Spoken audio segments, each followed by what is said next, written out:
Hi, good evening to all. This is Aishwarya from ECA. As part of my English laboratory, I am here to interview my celebrity, who is my uncle, who is Mr. Venugopal.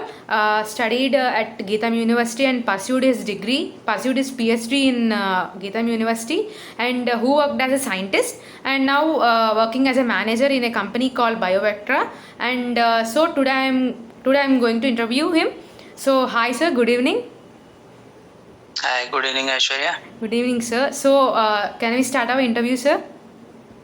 Yeah, certainly. Sir, so I want to start my interview from. So, my first question is, sir. Firstly, how are you feeling yourself as a researcher, sir?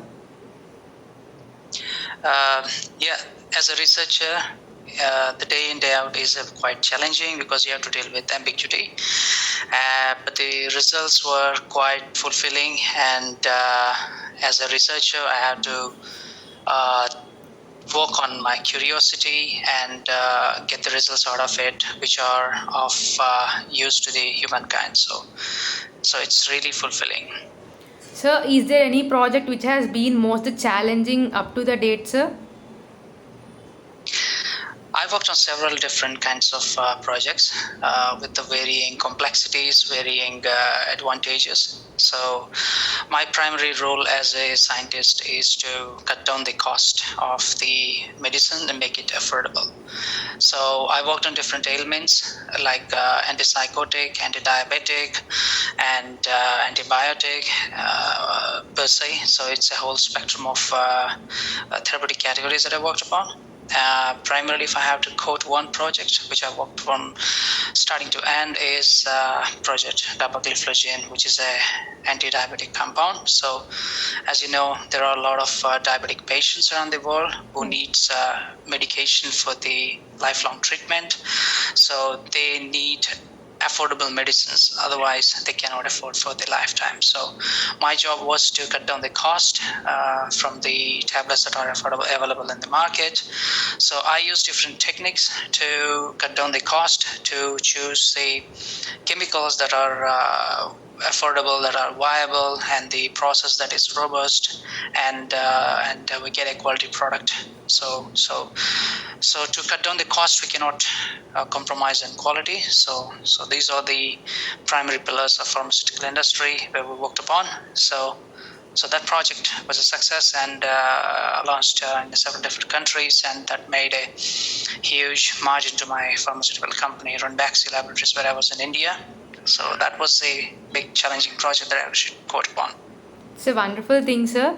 Sir, what's the most favorite part of your research, sir, while you are working on a certain project?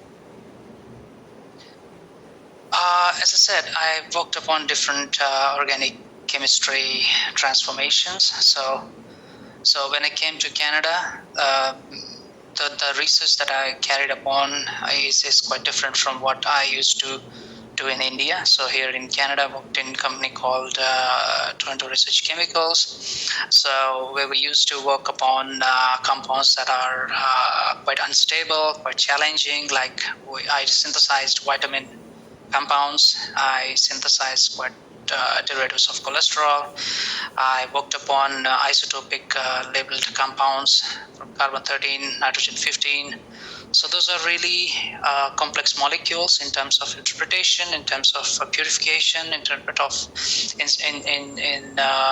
way that I have to get the quality product to carry out to medicinal applications. So the compounds that I synthesized were further used to study in vitro in vivo. That is, these compounds were reduced into body of mice to see the interactions of these molecules in the metabolic pathway. So that's advancement of what I was doing in India. So that is one of the challenging and most interesting work to do and carry out in Canada. So, is there any specific reason or any reason to choose the research field, sir? Yeah, so chemistry has gained a lot of attention during my childhood days, and I was very fascinated by how molecules interact with each other, how the transformations takes place, and how we can create such a beautiful molecules and very helpful to the mankind, and what the end product looks like. So this field particularly requires a curiosity aspect and problem solving techniques. So I believe I was primarily driven by the fact that it gives a lot of result to the world that needs attention in particular elements. So the end product of what we are getting out of the chemistry is a medicinal application. So that is one of the reasons why I pursued this chemistry as a domain of interest for myself. So, if not researcher, what might be your second option, sir? So there are several different domains that I may embark upon, if not chemistry. So probably engineering is one such field which needs which grabbed my attention, and software is another domain which I think I might have pursued. But yeah, at this point, I can't imagine myself away from chemistry. So that would be my second alternative field to choose. Sir, as part of organic chemistry side, are you interested in any other fields, sir?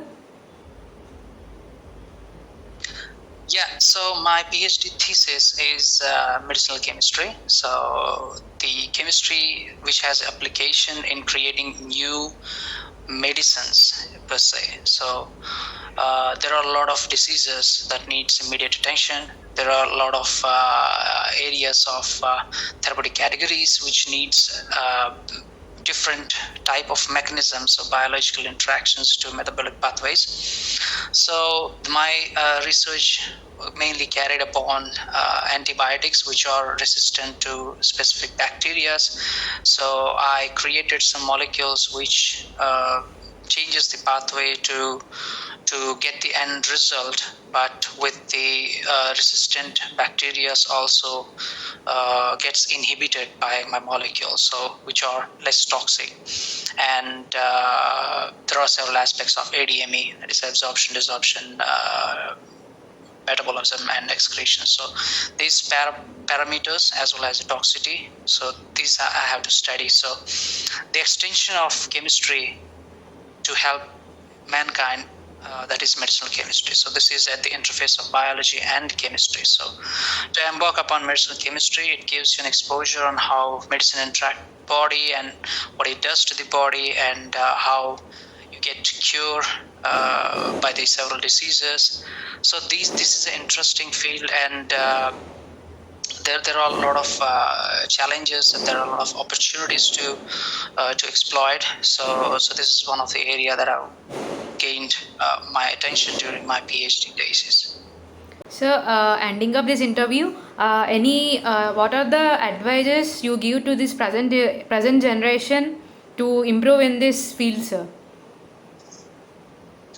So if you want to be successful in any of the fields, you first have to be passionate about it, and you have to have some certain degree of happiness in what you're doing. That is content. You have to be contented, and you have to work hard, of course, and then be creative. So I believe these are the four pillars that anyone can use to build their career. And of course, everybody is their own architect of their future. So they shape up their future. They interpret what's there in their surroundings. So it varies from person to person, but what I emphasize, these four pillars are the main foundations for any career that they want to build upon. So I want the future generation to work upon their dreams and be happy. Yes, sir. Thank you for giving me this opportunity, and you let us your time to interview you. So thank you for giving me this opportunity, sir. Thank you so much, Aishwarya, and all the very best. Thank you, sir. Yeah.